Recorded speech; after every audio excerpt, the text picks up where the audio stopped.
Deconstructing the weapon, the GBU-57 MOP as an instrument of geopolitical policy. To understand the message, one must first understand the instrument. The GBU-57 MOP is not merely a large bomb, it is the physical embodiment of a specific American solution to a specific 21st century geopolitical problem. Its design, its history, and its exclusive delivery platform are all integral parts of its strategic identity. 1.1. A purpose-built solution, the Fordow problem. The intelligence is explicit. The MOP was developed starting in 2009 after the discovery of Iran's Fordow uranium enrichment plant. This is a critical detail. The bomb was not a generic weapon looking for a mission, it was a bespoke key forged to open a very specific, very difficult lock. The strategic challenge, the problem, the rise of hard and deeply buried targets, HDBTs, posed a fundamental challenge to American military supremacy. Adversary states like Iran and North Korea, unable to compete with the US in conventional air or sea power, adopted a strategy of asymmetric defense through fortification. They invested heavily in tunneling deep into mountains and solid rock to create sanctuaries for their most critical strategic assets: nuclear weapons programs, enrichment centrifuges, warhead assembly. Command, control, and communications. C3 bunkers for leadership survival. Ballistic missile storage and launch facilities. Fordow as the archetype, the Fordow facility, built as deep as 80-90 meters beneath a mountain near Qom, became the archetype of this challenge. It was designed to be immune to all existing conventional bunker-busting weapons. Its existence was a direct challenge to the US and Israel, a declaration by Iran that it could pursue its nuclear ambitions in a space that was militarily untouchable. The MOP as the solution, the GBU-57 was the American answer. Its entire design philosophy revolves around solving the Fordow problem. Enormous mass, the 13.6-ton, 30,000 pound weight, is not for explosive power alone. It is about kinetic energy. The sheer mass combined with a hardened, narrow-diameter case allows the bomb to carry immense momentum, enabling it to punch through tens of meters of reinforced concrete or rock where lighter bombs would shatter or be deflected. Penetrate, then explode. General Kani's distinction is the crucial doctrinal point. Previous bunker busters often detonated on impact or after shallow penetration, creating a crater but leaving the deep facility intact.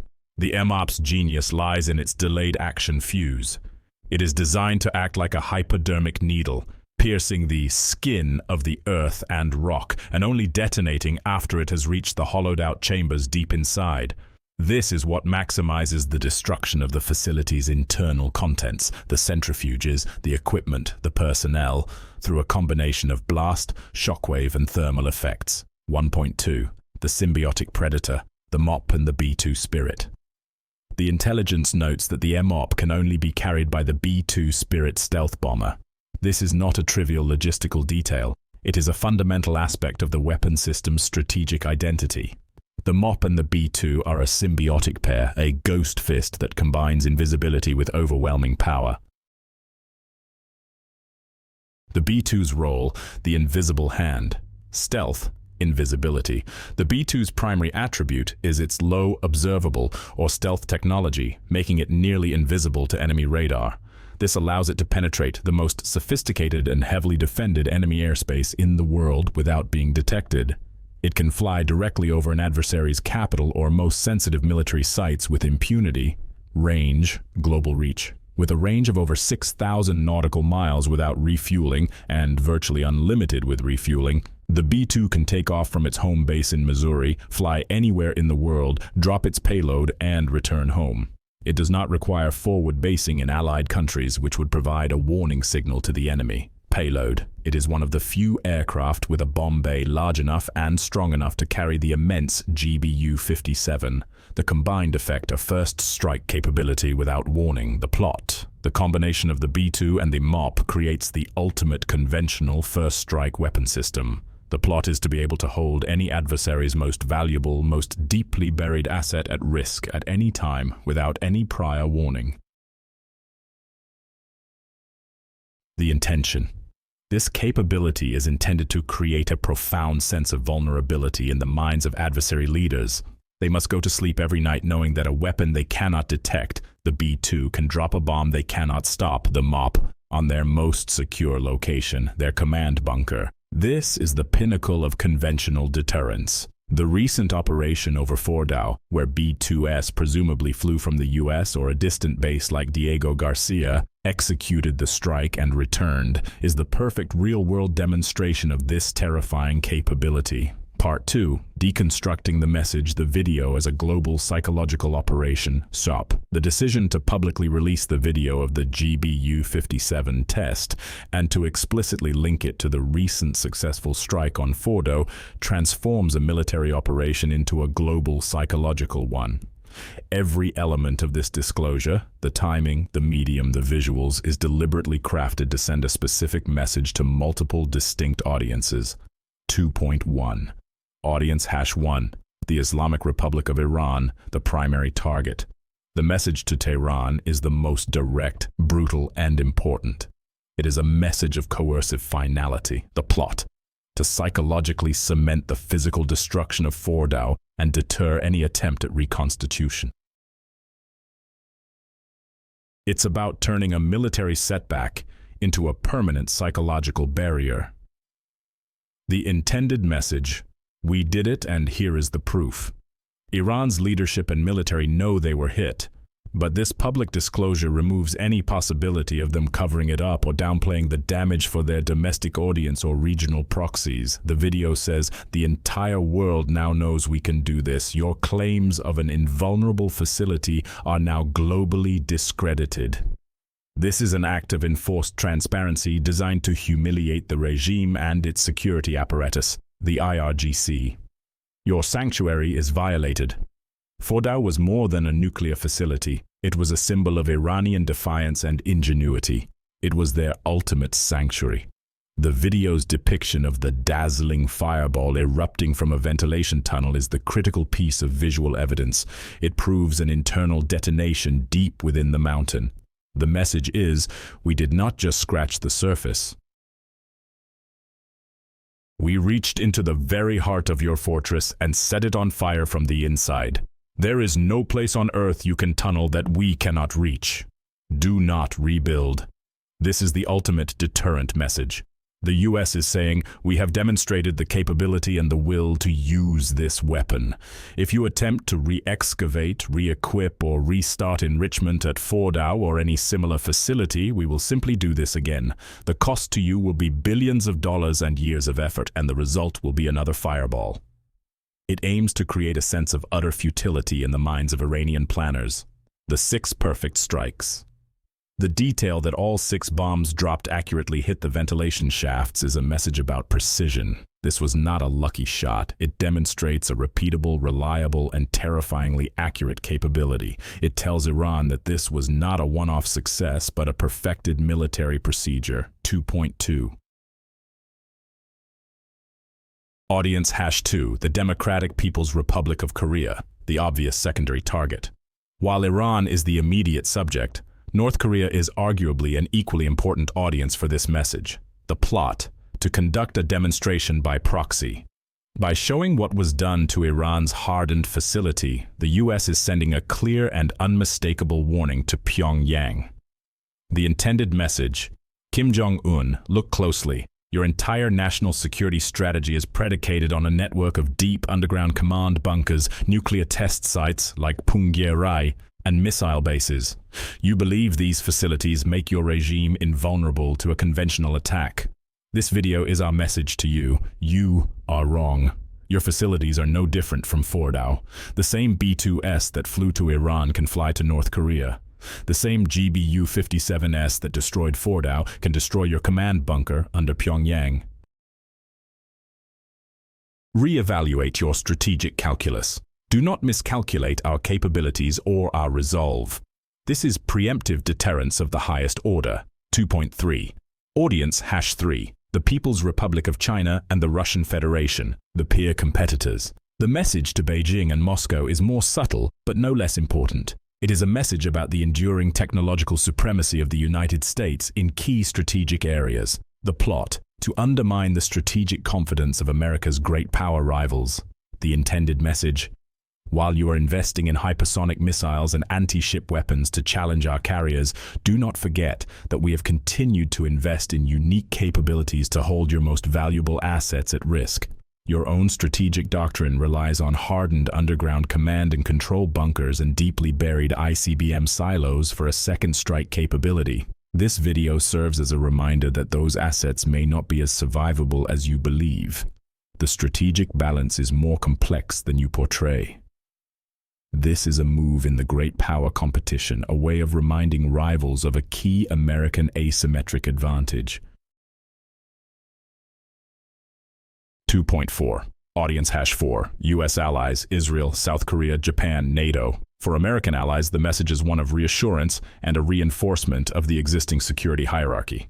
The plot: to strengthen alliance cohesion and underscore the value of the American security guarantee. The intended message: we have your back, particularly for Israel regarding Iran and South Korea regarding North Korea. The message is: we understand your existential threats. While we urge restraint, know that the United States possesses the ultimate conventional tool to eliminate the threat that you fear most. We can do what you cannot, reinforcing dependency and leadership.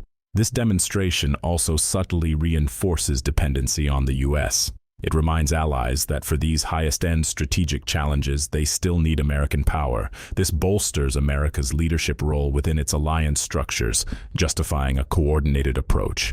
It also serves as a message to allies like Israel who might be tempted to launch their own, less effective strikes. The U.S. is saying a unilateral Israeli strike might set the program back. A coordinated U.S. strike with this weapon can end the program. Work with us. 2.5. Audience #5. The American public and Congress. Finally, the message has a crucial domestic component. The plot: to justify massive defense expenditures and project an image of overwhelming national strength. The intended message: this is what your tax dollars buy. The B-2 Spirit bomber and the GBU-57 MOP are expensive, but they provide a unique capability that keeps America safe from its most dangerous enemies. Our military is technologically supreme and can meet any threat. In an era of intense budget debates, this kind of shock and awe demonstration is a powerful tool for the Pentagon and the defense industry to make their case for continued funding. Part 3. The strategic implications: rewriting the rules of modern warfare. The public unveiling of a proven GBU-57 capability is not just a message, it is an event that fundamentally alters the strategic landscape. It has several profound and lasting implications. 3.1. The end of the strategic sanctuary. The most important implication is the death of the concept of the strategic sanctuary. For decades, the ultimate trump card for a weaker state facing a superpower was to burrow deep into the earth. The bunker was the final refuge, the place where a regime could survive, regroup, and endure. The paradigm shift: the MOP B-2 system effectively nullifies this strategy. It demonstrates that there is no passive defense, no amount of earth and concrete that can guarantee safety from a determined and technologically superior adversary. The psychological impact. This creates a new and terrifying psychological reality for leaders in states like Iran and North Korea. The belief that they had an impregnable final fortress provided a degree of psychological security and strategic confidence. The removal of that confidence can lead to more paranoid, more unpredictable, and potentially more dangerous decision-making. 3.2. Redefining escalation dominance. This event redefines the concept of escalation dominance. The U.S. is demonstrating that it has a powerful, devastating, and potentially regime-ending conventional option for a set of problems that previously might have existed in the ambiguous space between a failed conventional attack and a nuclear strike, raising the nuclear threshold. In one sense, this capability could be seen as stabilizing. By providing a credible conventional means to destroy a hardened nuclear facility, it makes the use of tactical nuclear weapons for the same purpose less likely. It raises the nuclear threshold, lowering the threshold for massive conventional strikes, Paradoxically, it could also be destabilizing. Because it is a conventional weapon, the political and moral threshold for its use may be lower than for a nuclear weapon. This could make a decapitation strike on an adversary's leadership bunker, a traditionally high-risk endeavor, seem more palatable to a future U.S. president, thereby increasing the risk of a major conventional war. 3.3. The inevitable counter-response. An arms race underground and beyond adversaries will not remain static in the face of this new threat. This demonstration will trigger a new cycle of action and reaction, go deeper and disperse. The most likely immediate response from Iran and North Korea will be to try to build future facilities even deeper and, more importantly, to disperse their assets across many more hardened sites. Instead of one Fordow, they might try to build 10 smaller, less valuable, and more deeply buried facilities, complicating the targeting problem for the US. A new arms race. This will trigger a counter-arms race. Adversaries will invest in their own advanced bunker-busting technologies. They will also double down on developing a different kind of sanctuary, mobility. Assets that are constantly moving, like road-mobile ICBMs or missile submarines, cannot be targeted by a GBU-57. This demonstration may, paradoxically, accelerate the shift away from fixed sites and towards mobile, hard-to-track weapon systems. The ultimate answer: a nuclear deterrent. For some states, the final conclusion may be that the only true defense against a weapon like the GBU-57 is not a deeper bunker, but a deliverable nuclear warhead of their own. The logic is that the US might be willing to use a conventional MOP on a non-nuclear state, but it would be far less likely to do so against a state that could retaliate with a nuclear strike on a US city or ally. Thus, the demonstration of this ultimate conventional weapon could become the ultimate argument for nuclear proliferation. Grand Synthesis, the Unveiled Fist, and the New Era of Coercion. The public disclosure of the GBU-57 MOP video is a watershed moment, a masterful fusion of military power, technological supremacy, and psychological warfare. It is the definitive statement that the United States has developed and successfully deployed a solution to one of the most difficult strategic challenges of the post-Cold War era, the fortified rogue state. By pulling back the curtain on its ghost fist, the Pentagon has deliberately shattered the illusion of the underground sanctuary, fundamentally altering the strategic calculus for Iran, North Korea, and all other potential adversaries. This act of enforced transparency serves to consolidate a military victory, project a chilling message of global deterrence, and reaffirm America's role as the leader of its alliance system. However, this unveiling also ushers in a new, more dangerous era. It creates a world with fewer safe havens, where the threshold for devastating conventional strikes may be lower, and where adversaries are incentivized to pursue even more desperate and dangerous countermeasures, including the pursuit of the very nuclear weapons the MOP was designed to stop. The dazzling fireball erupting from the ventilation shafts of Fordow illuminates a new landscape of power politics.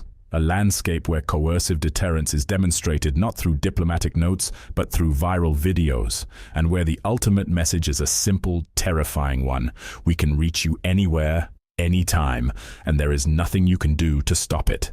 This is the new rulebook of the 21st century Great Power Competition.